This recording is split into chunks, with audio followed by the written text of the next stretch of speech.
ministrado uma série de mensagens falando a respeito da igreja missional. Edila, qual é o nome da tua irmã, Edila? A sua prima? Chiara.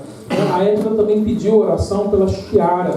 A Chiara, a prima da Edila, ela há muito tempo, por muito tempo ela orou pedindo a oportunidade de ter uma criança, e ela teve um bebezinho, graças a Deus o bebê está bem, mas depois da cirurgia do parto, ela ganhou aconteceu uma infecção e ela está internada, com risco. Então eu peço que os irmãos orem por ela, pela Chiara. Então não se esqueça de orar também por essa irmã que confiou em Deus. Deus está trabalhando na vida dela. Amém? Hoje as crianças acima de 8 anos de idade vão ficar conosco, e os adolescentes também vão estar aqui conosco. Hoje não tem um trabalho específico para eles. Nós anunciamos aqui que por um período a irmã Cibele ela precisava se afastar da igreja, que eles estão num processo de mudança, e o contrato que eles fizeram, eles tinham também que, para conseguir um melhor preço, fazer a reforma da casa. Então eles só têm o domingo, porque ele trabalha de segunda a sábado. Então no domingo eles vão estar fazendo a reforma da casa, vão estar ausentes aqui do nosso meio durante esse mês, até o final do mês, quando eles vão estar fazendo a mudança. Então as crianças menores vão ter a classinha com a tia Deise aqui. Então toda criança abaixo de 8 anos de idade pode ir para a classinha. Você pode ir, Débora. Isso.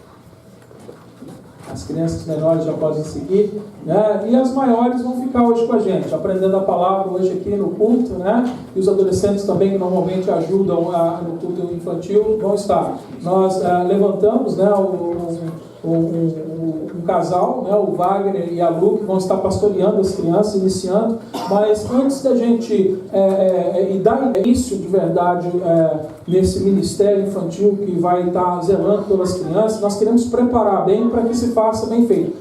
Então eu tenho sempre dito isso aqui na igreja: eu não quero ninguém tampando buraco. Nós não viemos para tampar buraco. Nós não fomos chamados como crentes para tampar buraco na igreja.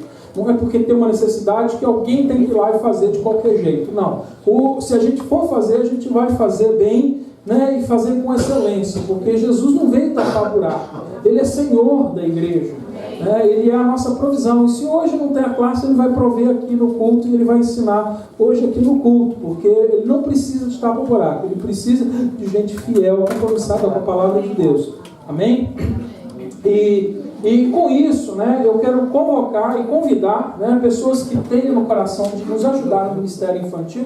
No dia 19 de dezembro, vai ser um sábado, os adolescentes vão estar tendo um culto aqui no dia 19, a primeira atividade dos jovens aqui na igreja, mas nós também vamos aqui na igreja fazer uma reunião com aquelas pessoas que querem ser voluntárias para nos ajudar no Ministério Infantil. Independente se seja com os mais novos ou os mais velhos, nós vamos fazer uma reunião geral no sábado, às 8 horas da noite.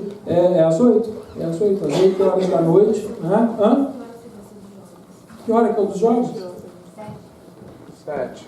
Às 7 horas? Então vamos marcar às 7 também, porque o pai que traz o jovem quiser participar, nos ajudar, pode deixar o jovem no culto, e a gente vai se reunir numa salinha e fazer essa reunião. Então, todos vocês que tiverem o desejo de nos ajudar no Ministério Infantil, nós gostaríamos que você viesse nessa reunião para a gente conhecer qual é o seu talento, em que lugar que você gostaria de trabalhar, e nós queremos marcar com você um treinamento. A gente gostaria também de treinar para que você trabalhe bem. Existe um programa que a gente quer seguir, existe uma ordem onde nós vamos estar ensinando as crianças, e a gente quer então pegar essas pessoas. É um ministério muito importante dentro da igreja, necessário, porque as crianças não são os crentes de amanhã. As crianças já são as crianças de Jesus hoje.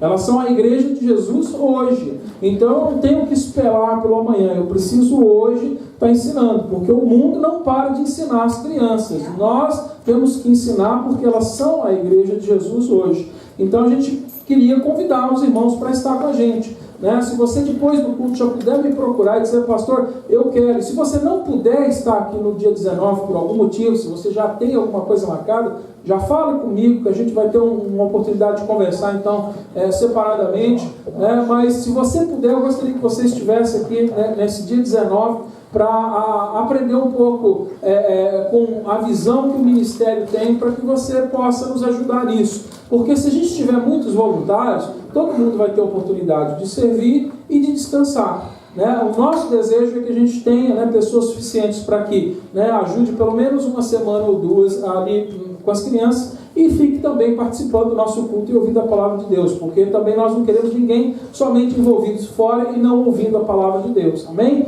Então isso é muito importante, eu queria lembrar então, dia 19 às 7 horas da noite, nós vamos estar nos reunindo. Você que tem o desejo, e você pode falar, mas eu não sei falar inglês. Não tem problema se não fala inglês. Eu nunca trabalhei com criança. Também não tem problema. Nós vamos ajudar você a crescer nessa área e vamos, né, te dar ferramentas, te preparar para que você possa trabalhar com as crianças no Ministério Infantil.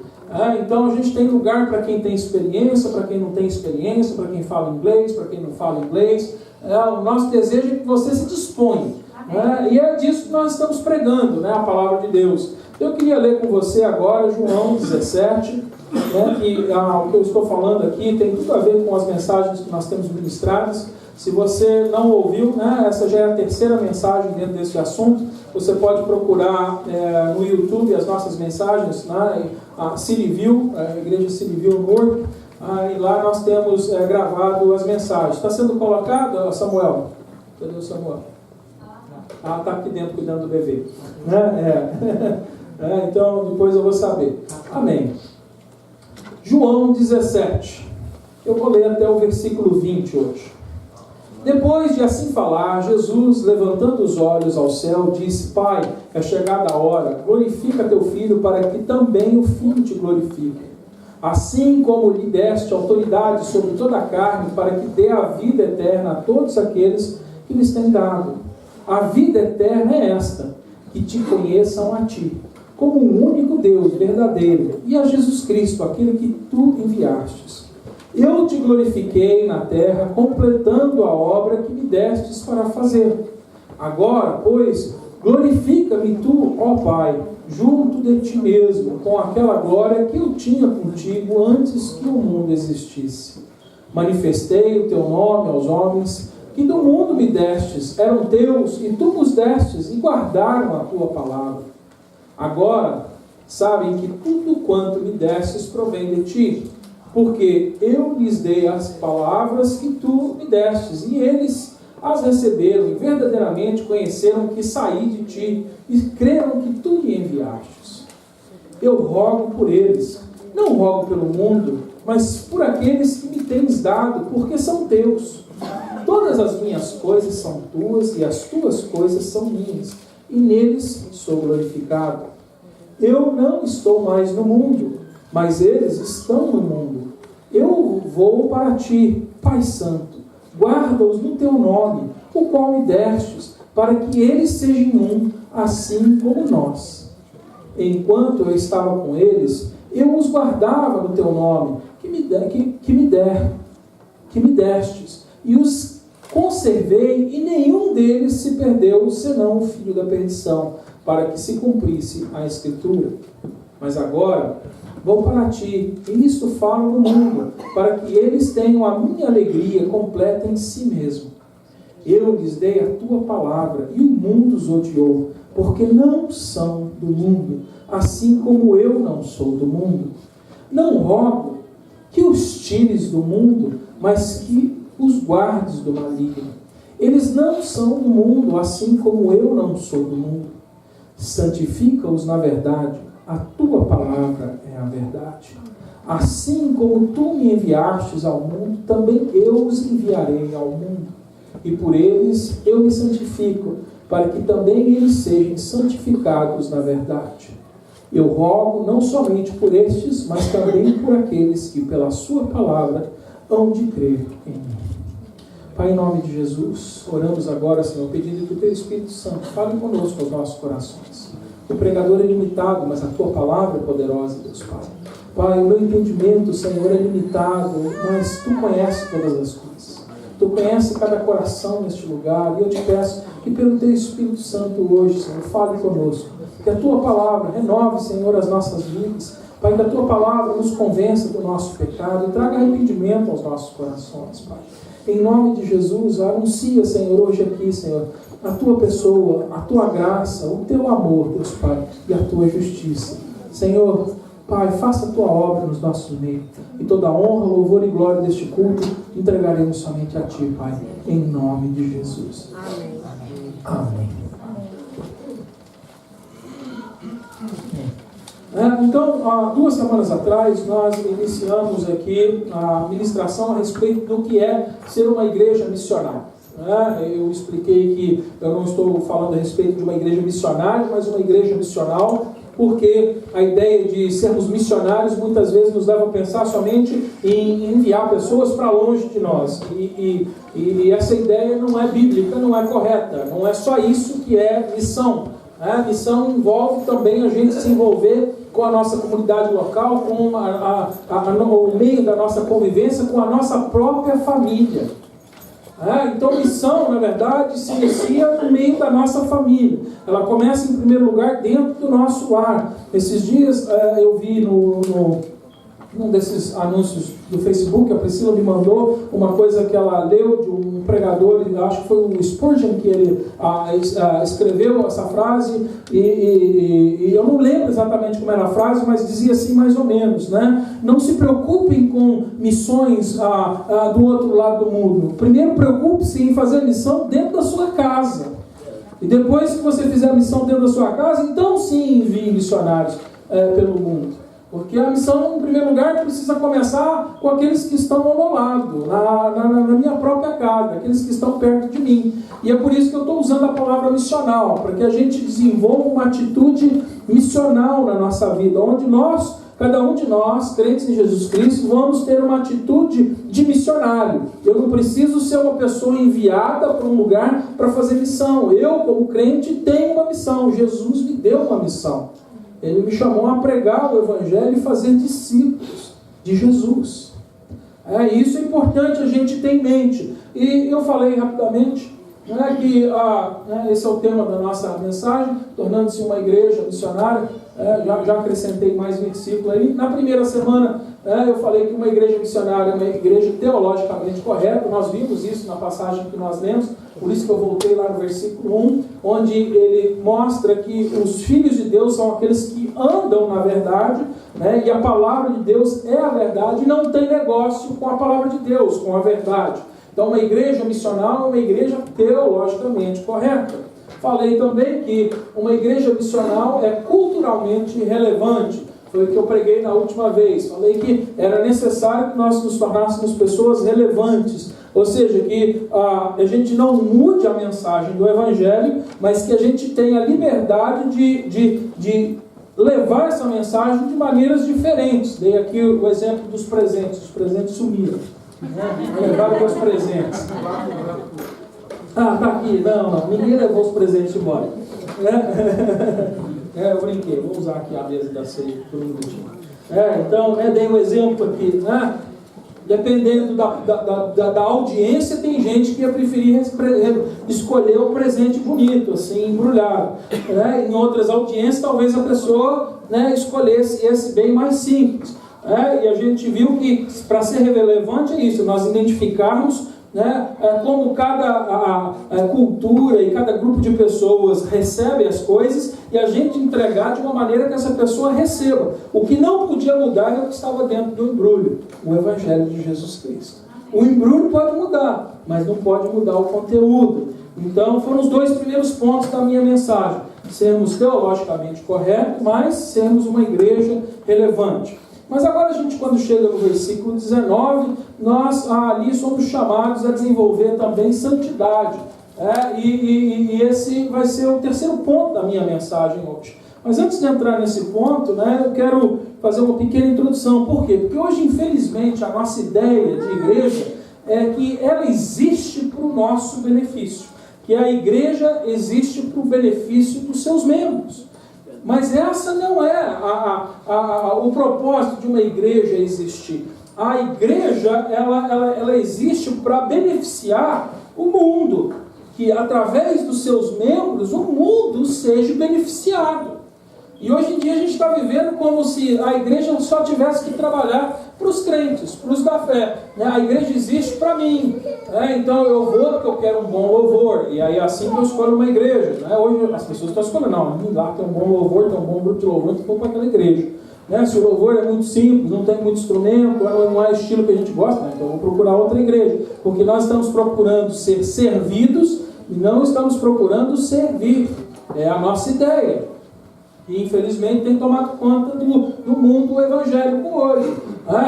Eu gosto da mensagem daquele pastor. Eu não gosto da mensagem daquele pastor. Ele é muito duro. Estou falando do conteúdo da mensagem. Porque cada pastor tem uma característica diferente. Quando ele prega o evangelho, tem uns que são aqueles mais com um estilo profético, duros, palavras incisivas. Quem não gosta de ser exortado, não tem dificuldade de ouvir. Porque fala assim, nossa, toda vez que eu vou lá, só apanho, porque é o estilo de pregação. Tem aquele outro que é amoroso, que está sempre... Então, são estilos diferentes. Mas, desde que todos eles pregam o evangelho, não importa. Mas eu não escolho uma igreja por causa do estilo do pastor, mas por causa do conteúdo da mensagem. Amém.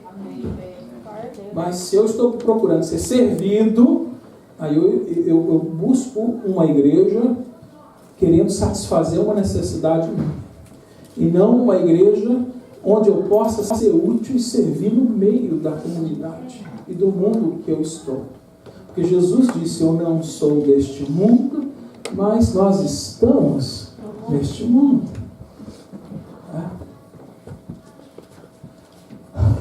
A teologia missional, vou deixar essa frase com você, a teologia missional demanda que tudo o que façamos para avançar o reino de Deus, e não para fazer o que é o melhor para a instituição.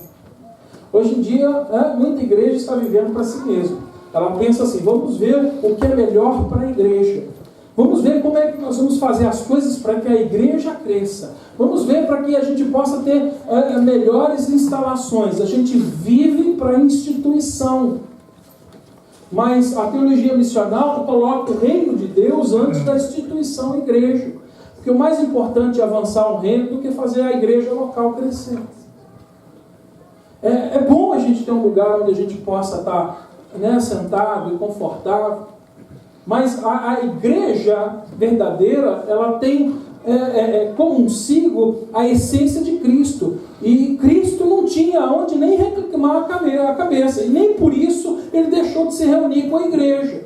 Mas hoje em dia, se hoje alguém viesse aqui e fechasse o nosso prédio, eu tenho certeza que um número de pessoas deixaria a comunhão da nossa congregação, porque elas estão preocupadas com a instalação e não com o motivo da reunião nessa instalação.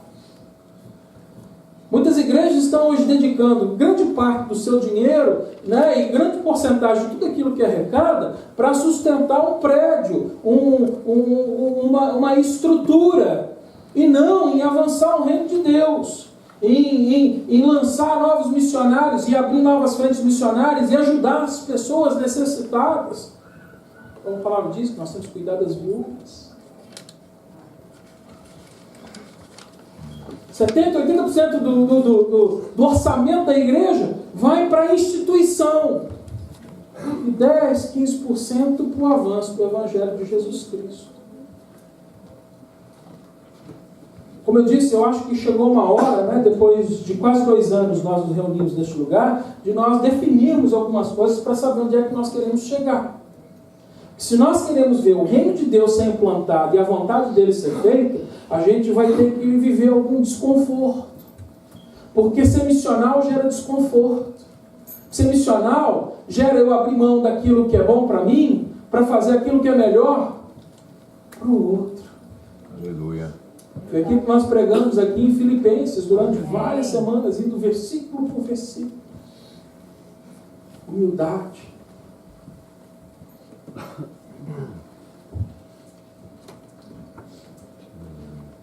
A a teologia missional permite a liberdade de mudarmos os estilos e métodos de trabalho, enquanto ao mesmo tempo permaneçamos fiéis à verdade unitária do Evangelho.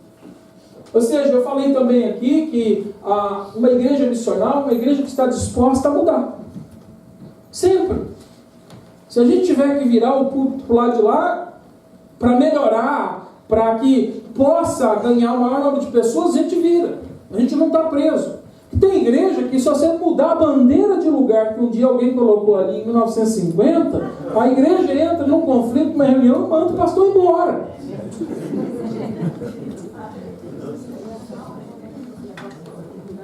Onde é que estão as bandeiras?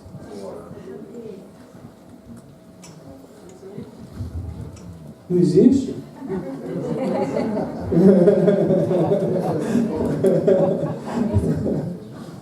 Uma igreja missional, ela está disposta a mudar tudo se for necessário, para que alcance o maior número de pessoas. Nós não estamos presos a uma liturgia, sendo que a liturgia é importante, é bom. E a palavra de Deus diz que tem que haver ordem na igreja. E a liturgia traz a ordem. Mas o que determina o curso da igreja não é a liturgia, não é a ordem de culto, não é a ordem do nosso trabalho, mas a ordem divina de irmos e fazermos discípulos de Jesus Cristo. E por causa desta ordem que a igreja recebeu, tem hora que a gente tem que mudar a ordem do culto inteiro. Tem hora que a gente tem que fazer as coisas de trás para frente. Tem hora que bagunça. Chegou o momento da verdade, onde nós temos que, aqui na igreja civil, decidimos se de fato nós queremos continuar andando para a civil ou não, porque essa é a visão da igreja civil nesse lugar. Nós queremos nos envolver com o mundo, apesar de não sermos deste mundo. Aleluia. Na nossa Constituição, eu estou trazendo essas coisas aqui como uma introdução, só para você conhecer um pouquinho do porquê que nós estamos ministrando essas coisas. Na nossa Constituição, nós temos ali um propósito específico da igreja. Por que a igreja civil existe? Por que nós começamos essa igreja aqui neste lugar? Para agradar um grupo de pessoas? Não, está aqui na nossa Constituição, a gente diz: a igreja civil existe para transformar pessoas ordinárias em seguidores extraordinários de Jesus Cristo.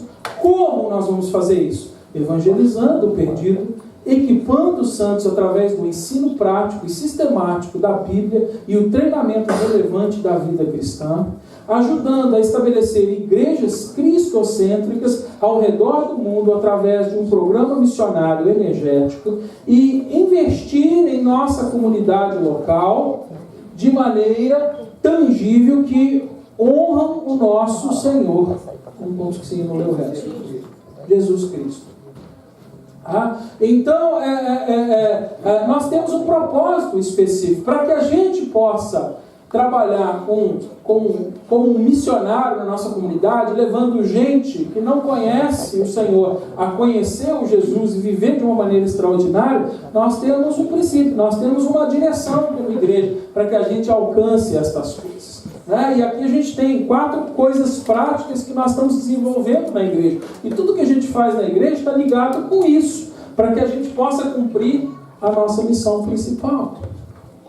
Então hoje, eu quero compartilhar a terceira parte da minha mensagem. Eu tenho falado aqui, missão não é aquilo que fazemos, missão é aquilo que somos. Nós vimos aqui agora, Jesus, ele então agora nos dá uma nova identidade. Nós não somos, não fazemos para sermos, nós somos e porque somos, fazemos. Então aquilo que somos define o que nós fazemos. É isso que nós temos aprendido aqui. Infelizmente, muitas vezes estamos vivendo exatamente o oposto. Nós estamos definindo as pessoas por aquilo que elas fazem, mas não é assim. É o que a gente é que define o que a gente faz. Nós estamos no mundo, mas não somos deste mundo. Pertencemos a Jesus Cristo. E isso precisa estar na nossa mente, porque se a gente não tiver com isso firmado no nosso coração, na nossa mente, nós não vamos ser uma igreja missional. Nós vamos ser mais uma instituição que vai se reunir por alguns anos, né? E como eu falei aqui, vai chegar um ponto onde, né, o ecocardiograma vai parar e vai, né, vai ter vida, porque isso que eu disse, né, uma igreja viva tem movimento, né? O coração pula e desce, pula e desce, pula e desce. Mas o coração, quando para, acabou a vida. E tem muita igreja que está assim, que parou de viver, que parou de cumprir a sua missão. Então hoje eu quero voltar com você novamente lá na passagem, né, de João 17. Vou ler só com você agora o 19 e 20.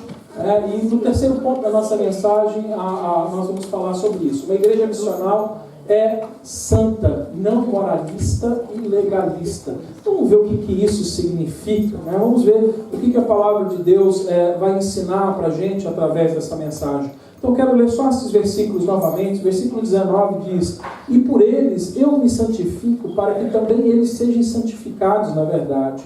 E rogo não somente por estes, mas também por aqueles que pela sua palavra hão de crer em mim. Então aqui agora nós somos identificados com Cristo, e ele diz que agora o que a gente é o que ele é. Ele se santificou para que a gente também fosse santificado. Ele é santo para que a gente fosse santo também, né? Mas o que é ser santo? Eu sei que os irmãos já ouviram, porque eu já ministrei isso aqui em outras mensagens, né? E eu sempre digo que ser santo não é ser perfeito, ser santo é ser separado. Mas como assim? Como é que isso se aplica nessa passagem específica? Como é que isso se aplica em sermos missional? É exatamente o que Jesus disse aqui, nessa passagem que nós lemos. Vai lá no versículo 6, olha o que ele diz: manifestei o teu nome aos homens, que do mundo me destes. Eram teus, tu me destes e guardaram a tua palavra. Então você vê que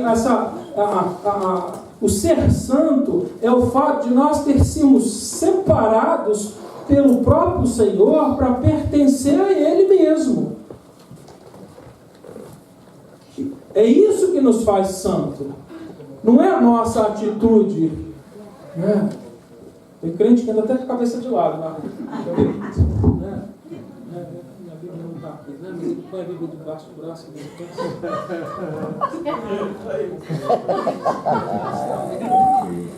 É desse jeito mesmo. Não é desse jeito? Isso. Quando a gente pensa que santidade, né, é a nossa atitude, né, então a gente quer definir o que a gente é pelo que a gente faz. E eu estou dizendo que é exatamente o oposto. É o que eu sou que define o que eu faço. Quando eu sou santo, eu não preciso andar assim.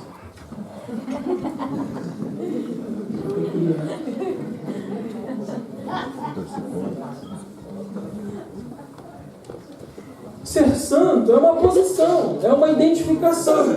Eu sou santo não porque eu sou perfeito, porque eu faço milagre, né? Ou porque eu tenho uma série de... Eu sou santo porque Deus é santo. E Ele se santificou para me santificar. Então hoje eu só sou santo porque Deus me fez santo. Não foi por mérito, foi pela graça. Versículo 9: eu rogo por eles. Olha essa passagem aqui, eu não sei se você parou para pensar aqui, mas essa passagem aqui é dura. A gente até tem dificuldade de ler aí fora no mundo, porque olha o que ele diz aqui: eu rogo por eles, não rogo pelo mundo. Ele está orando para um povo específico aqui. Ele não orou por todo mundo. Não rogo pelo mundo, mas por aqueles que tens me dado, porque são Deus. Identidade. Identificação. Somos santos, separados, porque Ele nos separou. E Ele me separou agora para levar essa mensagem, para que Ele agora continue esse processo de separação. Então, a minha atitude é resultado daquilo que eu sou. É isso que ele está me mostrando, me identificando. Olha do versículo 13 ao 18, rapidamente, eu não vou ler essa passagem porque nós lemos, mas ele, de 13 ao 18, ele repete várias vezes dizendo que nós estamos no mundo, mas não somos deste mundo. Isso é o que? Está o quê? Separado. Santo. É por isso que você é santo. Porque hoje você está neste mundo, mas você não é desse mundo.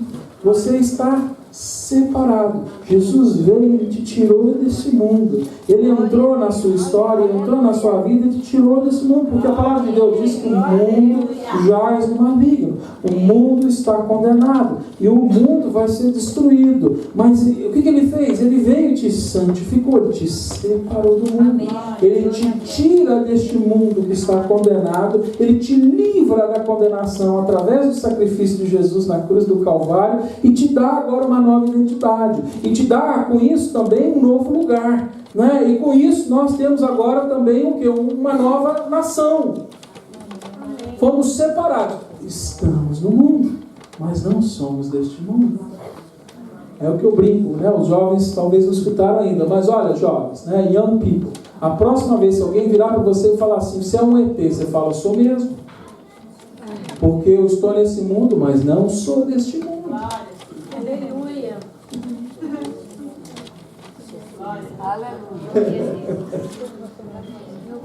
Eu estou neste mundo, mas não sou deste mundo. Identidade, santidade. Aqui eu disse que uma igreja missional é uma igreja santa, é uma igreja separada, separada do pecado, separada do mundo, separada da destruição, separada das trevas, e não moralista e legalista. Por que eu incluí isso aqui nessa mensagem? Porque hoje em dia, muita igreja definiu santidade como moralismo.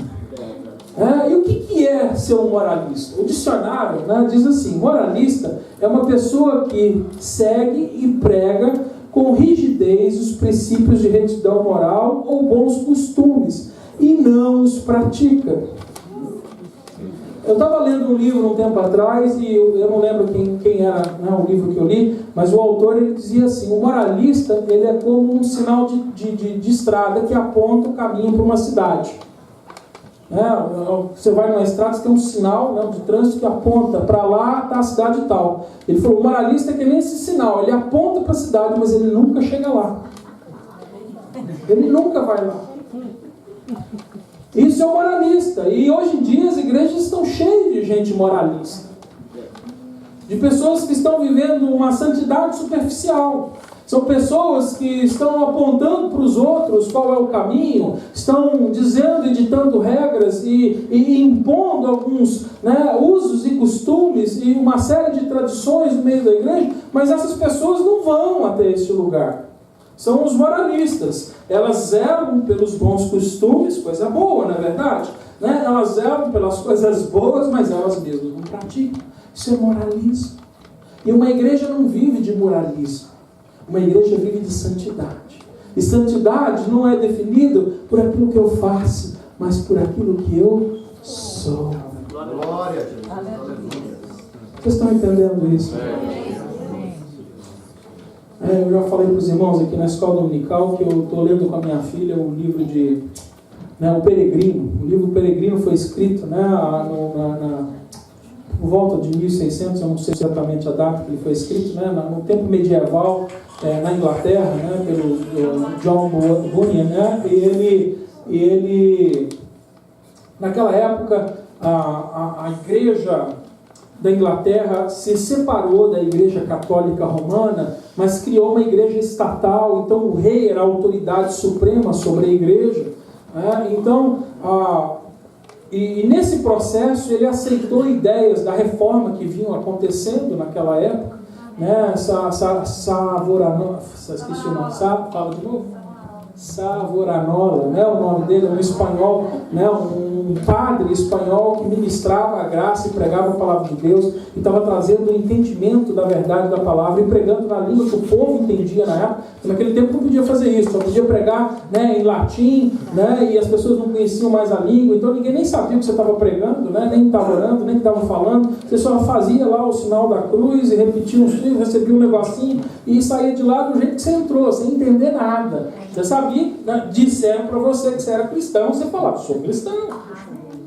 Era assim que vivia, mas esse homem levantou. Então nesse período todo, né, que o Evangelho começou a ganhar voz e as pessoas começaram a conhecer o Evangelho através da palavra de Deus que foi escrita naquele tempo agora na língua do povo, então muita gente começou a ser salva, conhecer o Evangelho, viver o Evangelho. Mas na Inglaterra, diante desse período em que o rei se decretou, né, o poder supremo sobre a igreja, muitos desses homens que estavam vivendo a verdade do Evangelho começaram a ser perseguidos e serem mortos. E eles eram decapitados, porque se você fosse contra o rei naquela época, você era um traidor, e a sentença de um traidor era ser decapitado. Né? Quem conhece a história sabe que, né, no fim, o rei Henrique, ele decapitou até 3 das mulheres dele que casou com ele. Né?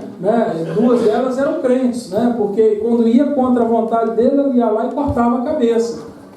Então, diante dessa situação, né, um grupo de seguidores de Jesus Cristo, da palavra de Deus, começou a se reunir, né, de forma escondida, eram perseguidos. E John Bunyan, que tinha sido preso, né, e foi morto por causa disso, ele escreve esse livro dentro da prisão para incentivar a igreja, para que as pessoas, não só a igreja, mas que as pessoas entendessem o Evangelho de Jesus Cristo. Na verdade, esse livro é uma pregação de todo o Evangelho de Jesus Cristo. Né? Então, ele conta, né, o plano de Deus do princípio ao fim. Então, os personagens não tem nome de gente, tem nome daquilo que a gente é. Porque é aquilo que eu estou falando, a missão é aquilo que eu sou e não aquilo que eu faço. Então o personagem lá, né, o rapaz que vai se converter e quer procurar Jesus, o nome dele é cristão. Né? Aí tem o evangelista, que é o que prega a palavra. Né? Então cada um. E aí tem uma passagem, né? Por que eu estou falando isso? Porque tem uma passagem que eu quero ler para você. Né? Eu estava lendo com minha filha essa semana e eu gostei. Falei, eu vou usar isso na minha pregação, que ilustra bem a respeito do moralista. E existe, né, um momento em que esse cristão que está buscando Jesus, ele chega num local onde ele encontra uma pessoa que é chamado o sábio segundo o mundo. Esse era o nome dele, né, o sábio segundo o mundo, e a gente sabe que está cheio de gente assim nos dias de hoje, sábio segundo o mundo, e esse sábio segundo o mundo quer dar um conselho para ele, porque olha para ele que ele estava ainda com um fardo nas costas, né? E esse cristão estava no caminho buscando a salvação, mas ainda havia sobre ele o peso do pecado, né, o fardo que estava sobre ele. E quando o sábio desse mundo vê ele carregando aquele peso e a expressão de dor, né, fala, olha, eu quero te dar um conselho. E ele dá um conselho, e eu vou ler para você o conselho que o sábio do mundo deu aqui.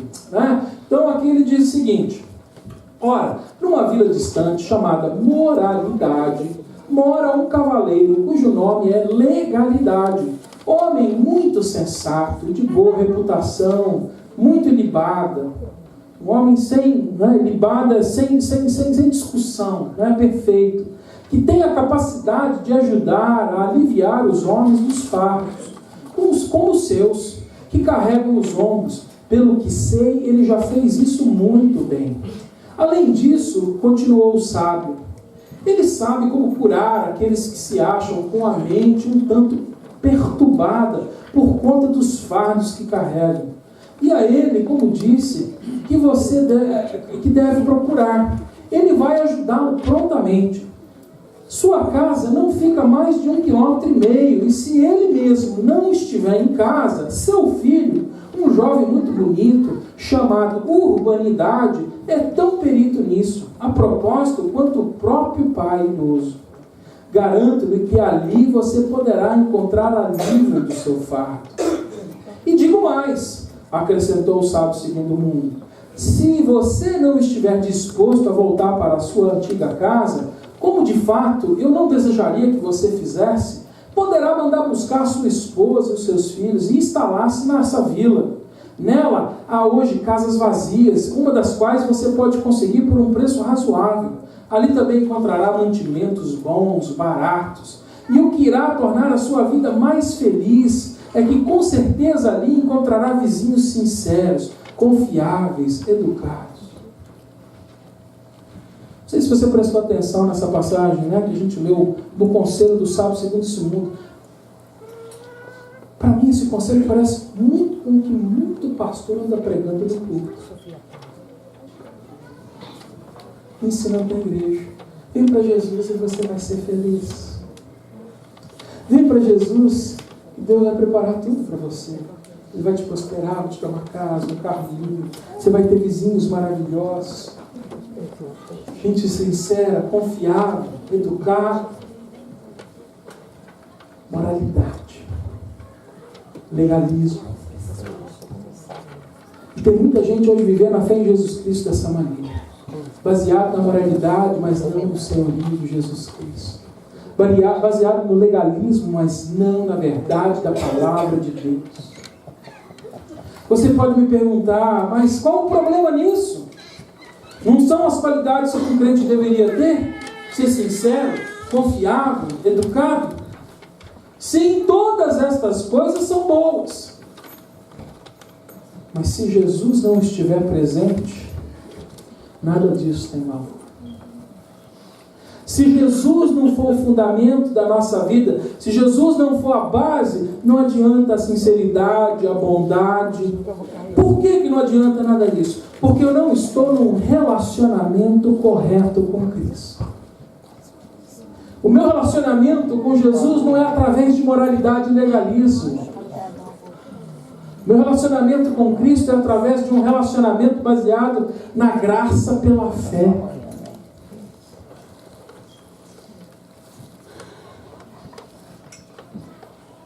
Hoje em dia está cheio de igreja moralista. Cheio de regra. Meu irmão, não corta o cabelo. Não faz isso. Não faz aquilo. Não faz aquilo.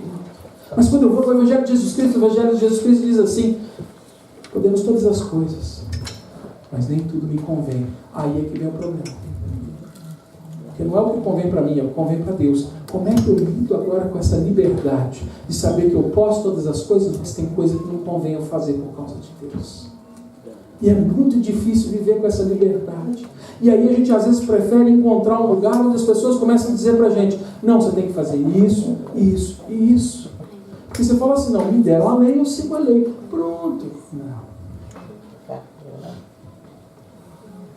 A lei aponta o pecado.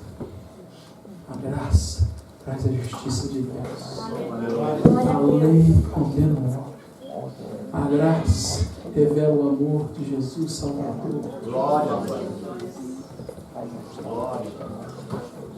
Mas não vai ser fácil identificar o que convém a Deus, porque posso tudo, mas nem tudo é conveniente. E aí? Só com a imitação do Espírito Santo de Deus, só na dependência da vontade de Deus, só confiando nas promessas do Senhor. É só estando identificado com Cristo. Você vê nesse versículo 19, é exatamente isso. O versículo 19 e 20 mostra exatamente isso. Quem somos e quem Jesus é. Ele é santo e Ele santificou para que eu fosse santificado e fosse santo com Ele. Hoje há muita gente no convívio da igreja, mas nem todo mundo pertence à igreja espiritual de Jesus. Ou seja, como é isso? Nosso relacionamento não é adequado, foi o que eu falei. O problema é o relacionamento que nós temos com Jesus. Quarta-feira eu falei um pouquinho na minha mensagem de quarta-feira, não era o assunto, mas eu falei um pouquinho, mas hoje em dia a igreja está de uma maneira até meio bagunçada e causando mau testemunho, porque hoje em dia as pessoas estão oferecendo dois tipos de relacionamento com Jesus. O primeiro é o relacionamento da adição. As pessoas dizem assim: não, vem e põe Jesus na sua vida. Acrescenta Jesus na sua vida. Adicionar Jesus à nossa vida não é a solução. Eu hoje não estou aqui para convencer você a colocar Jesus também na sua vida. Porque adicionar Jesus na sua vida é você continuar com tudo que você já tinha e pôr mais uma coisa na sua vida. Não, agora você vai ser o que você era com Jesus. Essa mensagem não leva a gente ao caminho da salvação. Essa mensagem não é a mensagem que está de acordo com a palavra de Deus. E hoje tem muito crente que adicionou Jesus à sua vida na igreja. Por isso tem muita gente que vai chegar naquele dia e vai falar, Senhor, Senhor, e ele vai dizer, não te conheço. Porque são pessoas que adicionaram Jesus. Quem adiciona Jesus não tem um relacionamento certo. Quem adiciona Jesus só põe mais uma coisa, aquilo que ele já faz. Uma pessoa que adiciona Jesus, eu coloquei algumas características aqui. E estou falando isso aqui para que você identifique que tipo de relacionamento você tem com Jesus. Se o seu relacionamento com Jesus hoje é por adição, ou é o segundo que eu vou dizer aqui. Aquele que aceitou Jesus por adição, ele nunca está disposto a entregar muita coisa para Jesus. Ele não está disposto a se entregar por inteiro. Ele fala, não, eu dou uma parte. Até aqui eu entrego, daqui para lá não. Quem adicionou Jesus à sua vida não tem coragem de se entregar por inteiro. Ele entrega somente uma parte da sua vida. Não, Jesus, cuida da minha família, cuida da minha casa, cuida dessas coisas, mas deixa que eu decido o que eu vou fazer. Ele adiciona, ele quer Jesus para o seu benefício, para o seu uso próprio. A igreja que adiciona Jesus no convívio da igreja é a igreja que está preocupada com a instituição. Vamos fazer esse lugar crescer, comprar um prédio bonito. Quem sabe nós vamos um dia ajudar essa comunidade, nós vamos construir uma quadra de futebol aqui dentro da igreja. Quer fazer obra comunitária, mas não porque está querendo fazer o reino avançar, mas porque quer adicionar Jesus somente à vida das pessoas. Quem recebeu Jesus por adição só muda algumas áreas da sua vida. Não muda tudo, ele muda uma parte. Uma parte eu mudo, mas aqui está difícil, não tem jeito. Já orei, já pedi, mas não entra. Não sei por que Deus, Jesus não entra. Não entra porque você não recebeu Jesus no relacionamento correto, você adicionou Jesus. Ele é mais um instrumento na sua prateleira. O dia que você tem uma necessidade, você vai lá e busca ele. Jesus, agora a coisa está difícil. Agora é hora.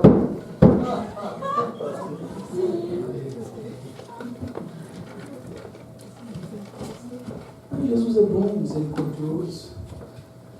A palavra de Deus diz que a misericórdia dele se renova a cada manhã. Ela cai sobre o justo e o injusto. E esse alcança a misericórdia de Deus. Aí você fala, agora deixa comigo.